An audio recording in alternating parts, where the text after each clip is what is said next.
નમસ્કાર વિદ્યાર્થી મિત્રો, હું વિજય નાકિયાને સ્વાગત કરું છું આપણે આ સરસ મજાની યુટ્યુબ ચેનલ પર. કેમ છો બધા? ખૂબ જ મજામાં છો મિત્રો. વોકેબ શોનો 17મો લેક્ચર તમારી સમક્ષ લઈને હું આવી ગયો છું.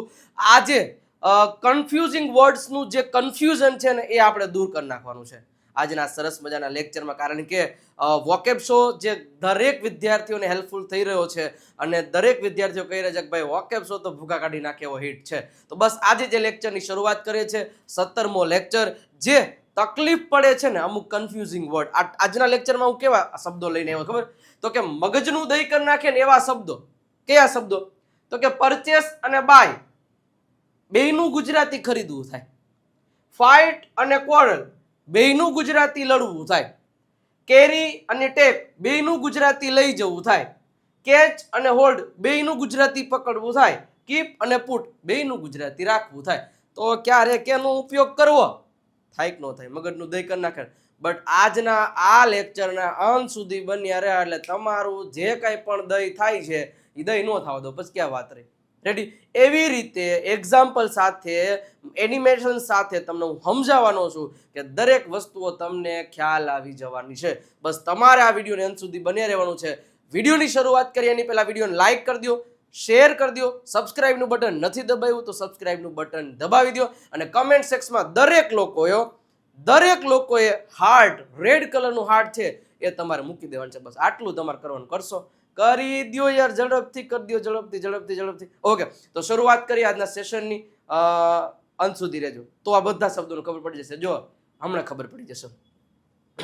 હવે સાહેબ ખબર પડી જાય એની પહેલા સાહેબ આજે છેલ્લો દિવસ, કેટલામો દિવસ? છેલ્લો દિવસ બાકી રહ્યો છે. આપણી જે વિજય નાકિયા ગુરુ ઓફ ગુજ્જુ નામની એપ્લિકેશન છે એ એપ્લિકેશન પરથી આપણા જે ઓનલાઈન કોર્સિસ છે જે અત્યારે પડાપડી થઈ રહી છે, અત્યારે ધક્કા મૂકી, કારણ કે આજે રાત્રે 12 વાગે આ ઓફરની પૂર્ણાવતી થાય છે. 13 એપ્રિલ આજે જ છે ને? એટલે આજે રાત્રે 12 વાગે કોર્સ ની જે પ્રાઇસ છે એ 50% પણ વધારે વધવાની છે. કારણ કે અત્યારે 50% સુધીના ડિસ્કાઉન્ટ તમને આપણી મતલબ જે 2499 વર્ષો ની 1199 રૂપિયામાં, 1999 વર્ષ ફક્ત 799, અને એક છે રેકોર્ડેડ જે 1599 છે એના 599 રૂપિયા જ ફક્ત ને ફક્ત છે. એકદમ બેઝિક થી એડવાન્સ લેવલનું અંગ્રેજી ABCD થી શરૂઆત કરવામાં આવી છે અને લાઈવ ક્લાસીસ પણ આ બે કોર્સમાં આવે છે. તો વધારે ઇન્ફોર્મેશન માટે તમને નંબર આપેલો છે, કોલ કરી અને માહિતી એક વખત મેળવી લ્યો સાહેબ. કારણ કે આજે છેલ્લો દિવસ છે, છેલ્લી તક છે, મોકો મૂકતા નહીં, આજે જ પરચેસ કરી લેજો. ચલો સાહેબ હવે શરૂઆત કરીએ. પહેલા બે શબ્દો, એક છે હોલ્ડ અને એક છે કેચ અને એક છે હોલ્ડ. બેયનું ગુજરાતી થાય છે પકડવું. શું? તો કે એક છે કેચ અને એક છે હોલ્ડ. બેયનું ગુજરાતી થાય છે પકડવું. તો ક્યારે કેચ અને ક્યારે હોલ્ડ આપણે વાપરવું? તો સૌથી પહેલા અહીં આપેલું છે કે જ્યારે કેચ ક્યારે વપરાય? તો કે જ્યારે કોઈ વસ્તુ ગતિમાં છે ને એને તમે પકડો તો ત્યારે કેચ વપરાય. માની લો કે કોઈ બેટ્સમેને એક બોલ માર્યો, બરોબર છે, અને જે કેચ આપણે પકડીએ છીએ તો એ દડો કાંઈ એમને ઊભો તો નથી હોતો, આમ હેલું આવે છે એક બાજુથી બીજી બાજુ, એટલે ગતિમાં છે તો કેચ કરીએ. મચ્છર અહીંથી આમ ઉડતું કરતું જઈને પકડી લ્યો છો તમે તો એ ગતિમાં હતું એટલે આપણે એને કેચ કર્યું કહેવાય.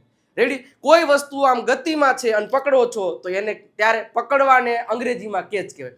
જ્યારે કોઈ વસ્તુ આમ સ્થિર જ છે, માની લો કે અહીંયા કોઈ પોલ હોય, આવી રીતના કોઈ પોલ, અને હું પોલને પકડું છું તો પોલ છે, દંડો છે, કે જે કાંઈ પણ છે, કોઈ વ્યક્તિ છે, ઊભો છે, એમ સ્થિર છે, એને હું પકડું છું તો ત્યારે હોલ્ડ કરવાનું, મતલબ હોલ્ડનો ઉપયોગ કરવાનો થાય. તો બસ બેયમાં તફાવત. જ્યારે કોઈ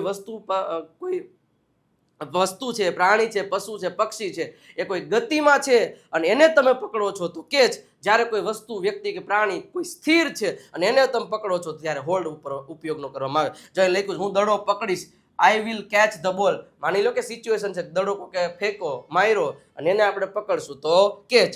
અને અહીંયા હું દિવાલ પકડીશ તો કઈ દિવાલ તો ઉડતી જાતી ન હોય, એ જગ્યા હોય ને જ્યાં દિવાલ છે તો એમ કહું હું દિવાલ પકડીશ, હે, તો દિવાલ પકડીશ તો શું થશે? હોલ્ડ ઉપયોગ. ન્યા એમ ન કે આઈ વિલ કેચ વોલ કઈ દોડતી ન આવતી હોય તો આઈ વિલ હોલ્ડ વોલ. એટલે કે જ્યારે કોઈ સ્થિર વસ્તુને પકડવા હોલ્ડ, કોઈ ગતિમાં છે એને પકડવા માટે કેચ. મજા આવી તો લાઈકનું બટન દબાવી દેજો સાહેબ. બીજું, કીપ અને પુટ બંનેનું ગુજરાતી થાય છે રાખવું. શું? કીપ અને પુટ બંનેનું ગુજરાતી થાય છે રાખવું. તો ક્યારે કીપ અને ક્યારે પુટનો ઉપયોગ કરવાનો થાય? તો સાહેબ અહીં લખ્યું છે, જો, pick from one place to another place. મતલબ અહીંયા ટેબલ છે, ટેબલ ઉપર પુસ્તકો પડ્યા છે અને હું એમ કહું કે આ ટેબલ ઉપર પુસ્તકો છે એને તમે ખુરશી ઉપર મૂકો, તો એક જગ્યાએ ઓલરેડી પડ્યા છે અને એથી હું તમને બીજી જગ્યાએ લઈને મૂકવાનું કહું છું તો ત્યારે કીપનો ઉપયોગ કરવાનો થાય.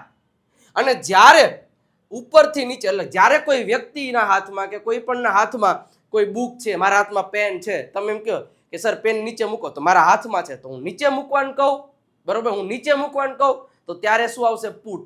પણ આ જ પેન કોઈ ટેબલ ઉપર છે, હું એમ કહું સાહેબ ટેબલ ઉપરથી પેન લઈ અને ખુરશીમાં મૂકી દઉં, ટેબલ સાફ કરું, તો એક જગ્યાએથી બીજી જગ્યાએ મૂકો છો ત્યારે શું આવશે?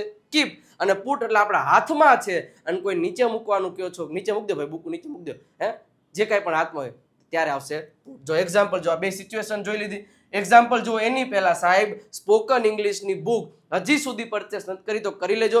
આ બધી વસ્તુ આમાં આપેલી છે, લેખિતમાં છે, ડિસ્ક્રિપ્શન સાથે છે અને એક સાથે એક જ વારમાં સમજાઈ જાય એ રીતે અહીંયા તમને મસ્ત મજાની રીતે સમજાવેલું છે સાહેબ દેવસતી ઇંગ્લિશ ગ્રામર બુકમાં. તો 35 થી વધારે ટોપિક્સ છે અહીંયા ક્લિયર કરવાયો છે. 97 272 92 92 ઉપર કોલ કે મેસેજ કરી અને તમે આ બુક મંગાવી શકો છો. ફક્ત ને ફક્ત સાહેબ 349 રૂપિયા પ્રાઇસ છે, તો મંગાવી લેજો. અને જો તમારે સાહેબ ભૂગા કાઢી નાખે એવું અંગ્રેજી બોલવું છે, એના માટે પ્રેક્ટિસની કમી લાગે છે, તમને એવું લાગે કે મારે પ્રેક્ટિસ કરવી, સાહેબ આ રહે 60 દિવસની પ્રેક્ટિસ બુક સાહેબ. 169 રૂપિયામાં તમને આ પીડીએફ મળવાની છે. દરેક પીડીએફ ના અલગ અલગ ટોપિક્સ આપેલા છે પ્રેક્ટિસ માટેના વિથ આન્સર કી. તો ખાસ આ પીડીએફ માં છે, મંગાવી લેજો. ક્યુઆર કોડ ને સ્કેન કરો, 169 રૂપીસ ટ્રાન્સફર કરો, પેમેન્ટ નો સ્ક્રીનશોટ આ નંબર ઉપર મોકલાવી દો, તરત જ ધડ દઈને તમને મોકલાવી દેવામાં આવશે. ઓકે, ચલો હવે હમણાં કીધું તું કીપ એટલે રાખવું, પુટ એટલે રાખવું. કીપ એટલે એક જગ્યાએથી બીજી જગ્યાએ મૂકવું, તો એને કીપ કહેવાશે. જ્યારે પુટ આપણા હાથમાં છે અને કંઈક નીચે મૂકવાનું કહો છો તો ત્યારે આવશે પુટ. તો જો અહીં લખ્યું છે કે આ પુસ્તકો એટલે આ પુસ્તકો જે છે ખુરશી પર મૂકો, અહીંથી ઉપાડીને અહીં મૂકો, તો keep these books on the chair, કારણ કે એક જગ્યાએ છે અને બીજી જગ્યાએ મૂકવાના છે. પણ જ્યારે કોઈ વ્યક્તિના હાથમાં કઈ વસ્તુ છે એને તમારે નીચે મૂકવાનું કહો છો કે આ પુસ્તકો ખુરશી પર મૂકો, બે જોજો સિચ્યુએશન ઉપર આધાર રાખજો. તમારે સામે કેવું ચિત્ર છે એ પ્રમાણે સેન્ટેન્સ બોલવાનું છે. જો માની લો બેન્ચ ઉપર બુકો છે હું કહું ખુરશીમાં જ મૂકો તો કીપ, કારણ કે એક જગ્યાએ બીજી જગ્યાએ. પણ તમારા હાથમાં છે હું એમ કહું કે આ બુકો ખુરશી ઉપર મૂકો, તો ત્યાં તમે પછી કીપ ન વાપરી શકો, ત્યાં તમારે પુટ વાપરવું પડે. તો put this books on the chair. સમજાઈ ગયું? બસ આટલો જ તફાવત છે સાહેબ. આવા પ્રેક્ટિસ કરી રાખો એટલે કાંઈ તકલીફ પડે નહીં, પણ પ્રેક્ટિસ કરવી પડે. એના પછી સાહેબ ખરીદવું, ખરીદવાના બે શબ્દ થાય, એક થાય પરચેસ, એક થાય બાય. તો ક્યારે બાય વાપરવું ક્યારે પરચેસ વાપરવું જો પણ એક પહેલા તમને કહી દઉં, અત્યારે આ નિયમ કોઈ મોસ્ટલી કોઈ યુઝ કરતું નથી, બટ હું તમને એમ નથી કહેતો કે તમે વાપરો જ. બાય એટલે ખરીદવું, પરચેસ એટલે ખરીદવું, પણ મોટા ભાગના બધાય લોકો બાયનો જ ઉપયોગ કરે. હા, જે અમુક જે પ્રોફેશનલ ઇંગ્લિશ જાણે છે, જે આજે તમે જાણી લેશો, તો હવે પછી બધા છે ને બાયનો પરચેસનો ઉપયોગ ખરીદવામાં ક્યારે કયો વાપરો? Rarely by.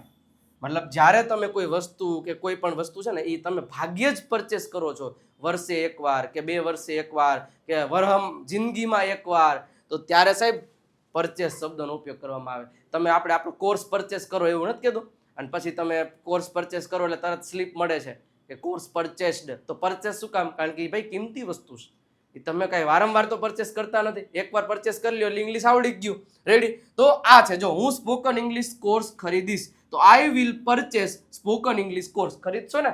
ખરીદી લ્યો સાહેબ, છેલ્લો દિવસ છે. અને બાય, ઓફન બાય એટલે કે વારંવાર તમે ખરીદવું. હે કાલ 2 કિલો બટેટા હું ખરીદીશ, મેં ગઈકાલે 2 કિલો બટેટા ખરીદ્યા, ત્યાં પરચેસ નહીં વાપરવાનું. બટેટા 2 દીએ ને 2 દીએ ખરીદતા હોય, હે એના વગર તો હાલતું નથી. તો જે વસ્તુ તમે ભાગ્યે જ, વારંવાર નહીં, ભાગ્યે જ ખરીદો છો ત્યારે પરચેસ, અને વારંવાર ખરીદો છો તો બાય. તો હું ટી શર્ટ ખરીદીશ તો I will buy a T shirt. હે, તો આ રીતે છે. પછી છે સાહેબ બીજા બે શબ્દ, એક છે કેરી અને એક છે ટેક. બેયનું મતલબ થાય લઈ જવું. લઈ જવું, પણ ક્યારે કયું વાપરવું? જો અહીંયા લખ્યું છે in hand or on body. જ્યારે કોઈ વસ્તુ આપણે ઉંચકીને લઈ જાય છે, ઉંચકીને લઈ જઈએ છીએ, એનાથી આપણા શરીરને કસ્તી પડે છે, એનાથી આપણા શરીરની ઉર્જા મતલબ વેસ્ટ થાય છે, તો એવી જગ્યાએ તમારે કેરીનો ઉપયોગ કરવાનો થાય. એટલે કેરી એટલે ખાવાની કેરી નહીં, કેરી એટલે ઉંચકવું. હે ને પેન ઉંચકી અને હું આમ લઈ જાઉં છું, તો એ શું થઈ ગયું? હા, હવે માની લ્યો કે કોઈ વ્યક્તિ છે એ કોઈ વ્યક્તિને હું એમ જો હું એમ કહું કે ભાઈ હું છે ને મારું બેગ ઉચકીને લઈ જાઉં છું મારી સાથે, તો લઈ જાઉં છું તો યા માટે શું આવશે? કેરી. કારણ કે બેગ છે અને મારે ઉચકીને લેવું પડશે, એ ઉચકીશ તો મારી એનર્જી જશે. પણ હવે હું તમને એમ કહી દઉં કે હું તમને છે ને મારી સાથે મેળામાં લઈ જઈશ, તો કાંઈ મારે તમને કાંઈ ઉચકીને ખંભે બિહારી નથી લઈ જવાના, હું તમને હારે હારે લઈ જઈશ, તો એમાં કાંઈ મારી એનર્જી તો જવાની નથી. પણ એમાં લઈ જવું, નાનું લઈ જવું થયું કે નહીં? તો જો અહીં લખ્યું છે ઉચકીને લઈ જવું અથવા હાથમાં અથવા તો શરીર પર લઈ જવું તો એ કેરી, અને પોતાની રીતે કોકને લઈ જવું તો જો હું બેગ લઈ જઈશ તો I will carry the bag, I will carry the bag. અને હું તમને મેળામાં લઈ જઈશ તો I will take you to the fair, I will take you, તો હું તમને લઈ જઈશ. પણ એમાં મને કઈ કસ્તી નથી કે મારે તમને હાંઢીઓ કરી નથી લઈ જવાના, કે આ ખંભે બિહારી નથી લઈ જવાના, તમારે હારે મારી હારે તમારે મારે હારે રાયલું આવવાનું, પણ હું લઈ જઈશ તમને, તો ત્યારે ટેક આવશે. રેડી? તો આ બેમાં આટલો તફાવત છે. અને સાહેબ એક છે લડવું, લડવાના બે શબ્દ, એક છે ક્વેરલ અને એક છે ફાઇટ. બેયનો મિનિંગ ક્યારે વપરાય? આપણે ફાઇટ બહુ વાપરીએ છીએ, પણ હું તમને શીખવાડી દઉં કે જ્યારે બે પ્રકારની ફાઇટ થાય, એક છે મોઢેથી બાજુ, મોઢેથી એટલે મતલબ વાતુથી, તને ખબર નથી પડતી એલા કોણ તને, તું મને ઓળખેસ, ઓળખેસ તું મને, હું કોણ છું, હાથાપાઈ ઉપર નું આ, તો ત્યારે એવી ફાઇટ ને, એવા ઝઘડાને બરોબર શું કહેવાય? કોરલ કહેવાય. બરોબર? જનરલી હસબન્ડ અને વાઈફ વચ્ચે થતો હોય, બરોબર ને કિશન સર? હા, એટલે આવું છે એ થતું હોય, એટલે મતલબ કે એમાં ક્વેરલ આવશે. અને એક ફાઇટ, ફિઝિકલ ફાઇટ, ઢીકાન પાટેન જે હાથમાં આવે ને એની હારે બળ બહાટી બોલાવી દેવી બાજુ, એને કહેવાય ફાઇટ. જો અહીંયા જો તેની મારી સાથે લડી રહી છે, શી ઇઝ ક્વેરલિંગ વિથ મી. તો આ જો વાત અહીં તમે જો હાથાપાઈ નથી કરી રહ્યા, એમના શબ્દોથી બાજી રહ્યા છે, તો ત્યારે ક્વેરલ આવશે. અને અહીંયા જો બે આવી ગયા છે મતલબ ઢીકા પાટે, બરોબર? તો અહીંયા ફાઇટ આવશે, ચિલ્ડ્રન આર ફાઇટિંગ.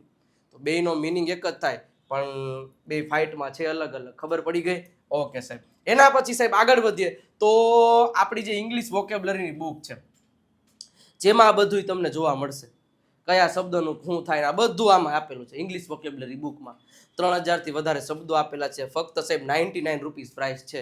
QR કોડને સ્કેન કરો, 99 રૂપિયા ટ્રાન્સફર કરીને પેમેન્ટનો સ્ક્રીનશોટ આ નંબર ઉપર મોકલાવી દો, અથવા તો એક છે 7000 થી પ્લસ વધારે દરરોજ બોલાતા અંગ્રેજી વાક્યો ગુજરાતી સાથે, એમની પ્રાઇસ 149 છે. QR કોડને સ્કેન કરો, ટ્રાન્સફર કરી દો પેમેન્ટ, અને ફટાફટ મોકલી. સાહેબ અંગ્રેજી શીખવું છે ને બસ, તો આટલી વસ્તુ તમારી પાસે હોવી જોઈએ. અથવા તો વિજય નાકિયા ગુરુ ઓફ ગુજ્જુ નામની એપ્લિકેશનને ડાઉનલોડ કરી લ્યો સાહેબ, તમને મજા આવી જાય છે, બરોબર? ત્યાંથી ને તમે પરચેસ કરી શકો છો. અને સાહેબ છેલ્લો દિવસ બાકી રહ્યો છો, એ છેલ્લો દિવસ, આજે છેલ્લો દિવસ છે, 13 એપ્રિલ રાતે 12 વાગશે, એટલે આ કોર્સની પ્રાઇસમાં વધારો થઈ જવાનો છે.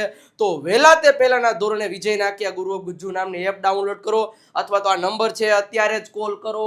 લેક્ચર પૂરો થાય એટલે ભાઈ મારે કોર્સ લેવો, શું કરવું, કેવી રીતે પેમેન્ટ કરવું, શું બધી તમને ઇન્ફોર્મેશન આપશે, ક્યાંથી શરૂઆત કરવાની, કેવી રીતે કરવાની, 3 કોર્સની તમને માહિતી આપી દેશે. સાહેબ લેવો હોય તો આજ 12 વાગ્યા પહેલા તમે કોર્સ પરચેસ કરી લેજો, પછી કહેતા નહીં કે કીધું નતું.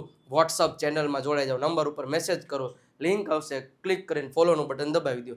વોટ્સઅપ ચેનલ, ટેલિગ્રામ ચેનલ અને આપણે ઇન્સ્ટાગ્રામને ફોલો કરી દેજો, કારણ કે આપણે રીલો દ્વારા ઘણા બધાને અંગ્રેજી શીખવાડી રહ્યા છીએ. અને અહીંયા આપણો 17મો લેક્ચર કમ્પ્લીટ થાય છે, બરોબર? હોય નાનું પણ નાગનું બચ્ચું, એના જેવું. રેડી? નવા નેક્સ્ટ લેક્ચરમાં મળીશું. જાતા વિડીયો લાઈક કરી દેજો, શેર કરી દેજો, સબસ્ક્રાઇબનું બટન દબાવી દેજો.